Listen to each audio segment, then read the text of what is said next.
Good afternoon, everyone. My name is Tibor Herman, and this is my colleague Péter Püspöki. And we are here from TU Budapest, or BME, as some of you might know it. And today we will talk about our latest or newest satellite mission and satellite platform at the same time. So hopefully you won't get confused during the presentation. Who we are. I assume some of you might know us. As I said, we have already carried out 4 PocketQube missions through BME. Our first one was SMOG, which flew along with ATR-1, and this might be a familiar picture from the conference roll-ups. So these were very successful PocketQube missions. And our Hungary's very first PocketQube mission, which carried out electrosmog measurements in low Earth orbit, along with ATR-1, which also did the same, along with some thermal insulation material experiments. The next one was SMOG-1, which is basically the spare model of SMOG-P, but we had the chance to fly it again. So it flew in 2023, and it lasted for 1,200 days. And the latest mission that we had was MRC-100, which was a 3P PocketQube, packed with a lot of experiments from our side, from our university, as well as other universities in Hungary. These 2 satellites decayed over the last year. So it was an interesting thing to see that the initial 20-year lifespan of SMOG-1 was actually much shorter. So it decayed after 3 years because of sun's solar cycle. And the solar activity increased so much that it decreased our orbital altitude by a significant amount in a short time. And MRC-100 was something similar, and SMOG-1 decayed last summer, and MRC-100 in this January. And today I will talk about this larger satellite. It's called HUNITY, which refers to Hungarian University and Unity, meaning that this satellite is developed by 2 universities. One is BME, and the other one is Széchenyi István University. And Mate was talking about their experiments earlier on. So basically what this is, inside we have 2P, in a 2P form factor, we have our own platform and experiments. And 1P is reserved for their own satellites. So it's basically a piggyback ride in our satellite. Along with this payload, we have other high school payloads, which you can see on top of it. It's basically 6 high school payloads, which we will talk about later. As you can see here, we also have deployable solar panels, but again, there will be more pictures on it. And yeah, here we would have a video of the deployment of the solar panels, but unfortunately, the PDF didn't support or doesn't support the video, so I'll just skip to the next slide, and Péter will talk about it. So here you can see the picture of or a 3D model of the satellite with its solar panels and experiments module deployed. So as Tibor said before, it is a platform test flight, and it has experiments. The 3PQ can be divided into 3 parts. One of them has the internal boards of the Széchenyi István University. That's developed by them, and the other end, one unit has the subsystems that are required for the satellite to operate, including the OBC, the battery and electronic power system. And the middle of the satellite has a tech demo for a mixed ADCS It includes a 3-axis magnetometer and a 3-axis reaction wheel.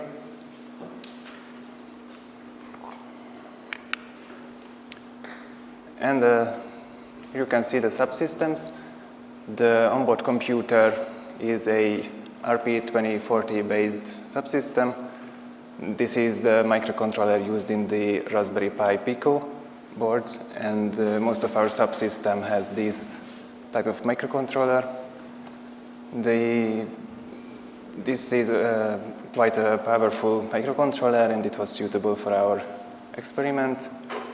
It's also firmware upgradable. All of our subsystems firmware can be upgraded. And it also has a real-time clock. The main task of the onboard computer is to schedule the task and collect telemetry and files from the experiments. So here you can see the two panels of the electrical power system. On the left, you can see the battery panel. It also has two cameras and sensors. And above the panel, in these 3D printed cases you can see here, there are the two lithium-ion batteries. And on the right side, you can see the main power control system.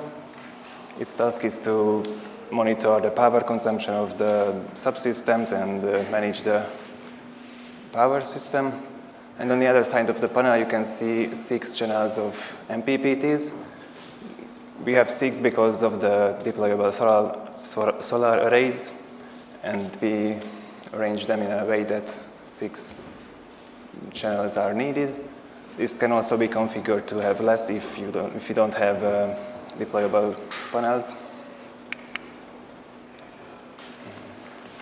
Okay, I'll take on the word. So on the communication side, we have 2 downlink channels and 1 uplink channel. For the main downlink and telemetry, we use UHF band, and it's the amateur band for 37 megahertz, and our maximum output power is 20 dBm in that band. And we can do 2 types of modulations. One is GFSK or GMSK, used for most of the telemetry data. And experimentally, we also use LoRa for easy reception. Of course, the difference between the two is that on the ground station for GMSK, it's really useful to have an antenna that is pointing towards the satellite, and it has active tracking. But with LoRa, you only need a very simple dipole antenna, or any omnidirectional antenna will do, because of the modulation gain of that scheme. And this panel also contains its own MPPT. So if you step back one, here you can see the MPPT channel, and the same module can be seen on this one, and that will be important when we want to commercialize this module on its own. So not only this has the MPPT, but it has its own voltage regulator, antenna deployer, and deployment switch sensor as well, and these can be seen on these vertical boards. So basically, this in itself can be used as a platform for a small mission, and that is what makes this satellite unique. On the other side, we have an S-band communication. This is just downlink with an output power of 26 dBm, and it uses GMSK modulation. And the baud rate, or the data rate, can go from 100 kilobits up to 1,000 kilobits, or 1 megabit. We will use this to downlink file stored data over time, and yeah, that makes our bandwidth much larger. Of course, it consumes much more power than the normal telemetry on UHF, so we will need to use this with care. So as we said, we have deployables on this satellite. This is our first time ever at the university where we use deployables. Not only the wings are deployable, but as you could see, the high school experiments are also on a third deployable panel. And this is actually configurable. On this picture, you can see Korean cells. These are thicker single junction silicon solar cells, but we can change them on demand on the same exact PCB to 3-junction or 4-junction solar cells from Azure Space or other manufacturers. Of course, they can also be configured, as Peter said, to be connected to the same MPPT or a different MPPT, depending on the input power. And yeah, they will be automatically deployed once the satellite is in orbit. Regarding the bus connection, so we developed a scalable and very flexible backbone or bus connection system where each of the bus connectors are placed in identical distance from each other. And actually, the connection points themselves are symmetrical. And those connection points include the 3.3 watt protected power lines, ground, of course, a simplex UART we call one-wire connection, whose speed can go up to 100 kilobits per second. We also support CAN for 500 kilobits per second, and there are 2 pins which can be configured to be basically anything. Right. And regarding the ADCS, so as we said earlier, the middle part of the satellite contains a complete ADCS.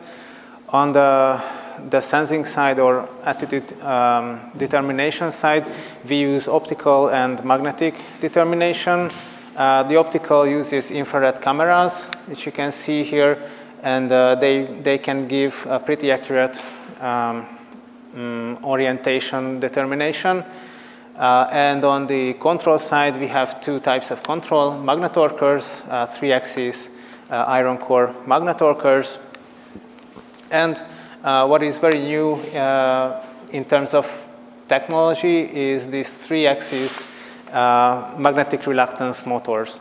Magnetic reluctance motors are special because they do not contain any permanent magnets, and they rely on magnetic reluctance in the rotor part, which is basically an iron cross.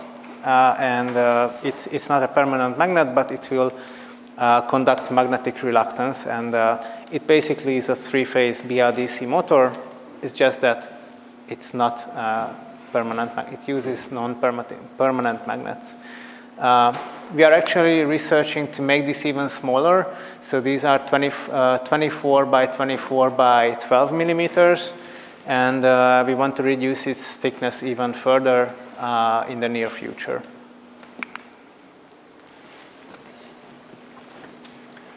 So as I mentioned earlier, we have the RP2040 microcontrollers on most of our subsystems. And in addition to that, we have a newer version of this, the RP2350, but not in the form of a microcontroller, but as the full Raspberry Pi Pico 2 board, or most of it, because the end had to be cut off, some of the pins, because it was too long and didn't fit inside the satellite. And as far as we know, this will be the first time the Raspberry Pi Pico 2 will be sent to space. And this board also has some sensors connected to it, infrared diode, BME 280 sensor to measure temperature, pressure, and humidity. Probably we won't measure too much pressure in space, but you'll see that. And it also has a 9-axis IMU and ambient light sensor. And it's also reprogrammable, and anyone can submit their code. So basically, it will be an experiment where we can upload codes of anyone who wants to test something. On the other side of that panel, we have an FPGA, which is basically the bare minimum that can run a Linux, and that's going to be the experiment on this panel. And as mentioned earlier, we have the top panel that can open, and it has the high school experiments. There are 6 of them. They are made by the high schools who participated in the CubeSat Hungary 2024 competition, and 4 of the finalists have been selected to submit or create a board, and then we will fly it for them. It also has a panel from Serbia, and we have a selfie camera on the top. Here you can see the cutout of the board where the camera will be placed, and as the top panel opens, the camera will be on the end, and it can photograph the satellite, and it will provide feedback to see how the solar panels are deployed.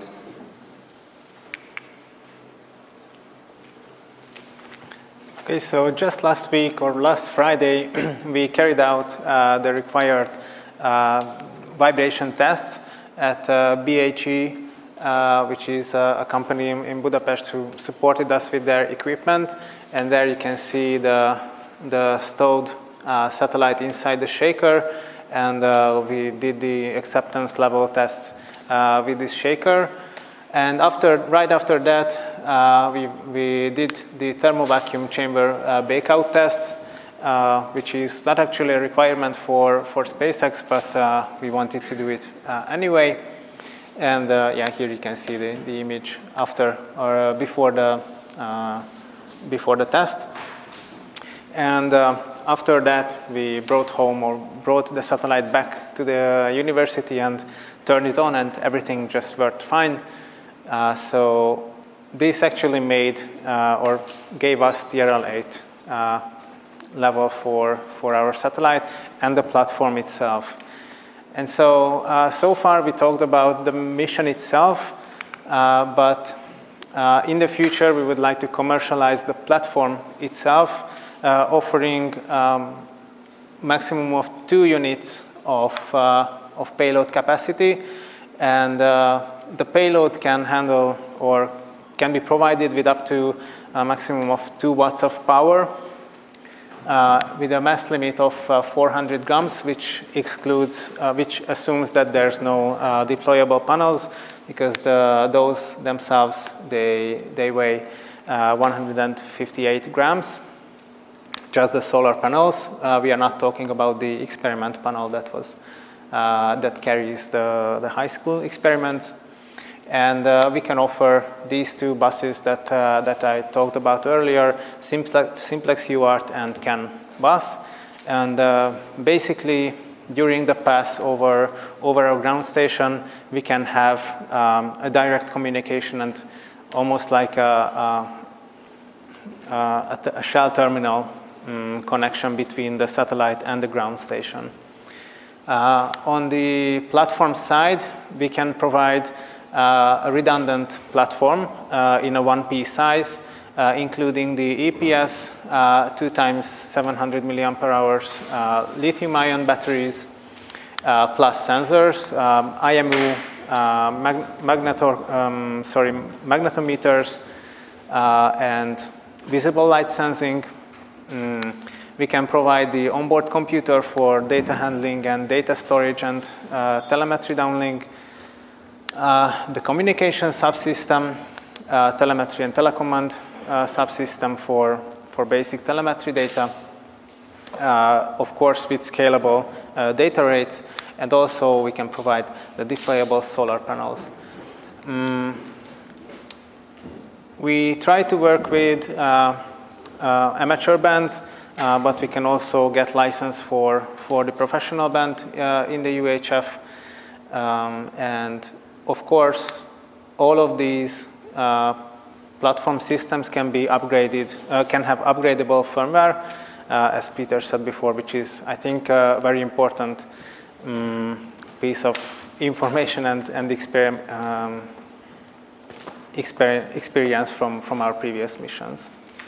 So we would like to thank our sponsors in the HUNITY mission, mainly NMHH, which is the National Media Authority National Media and Info Communication Authority in Hungary, the Faculty of Electrical Engineering and Informatics at the university itself, BHE, who provided the environmental testing, and of course our own radio club, which is the BME Radio Club of Hungary, which is actually the oldest radio club in Hungary.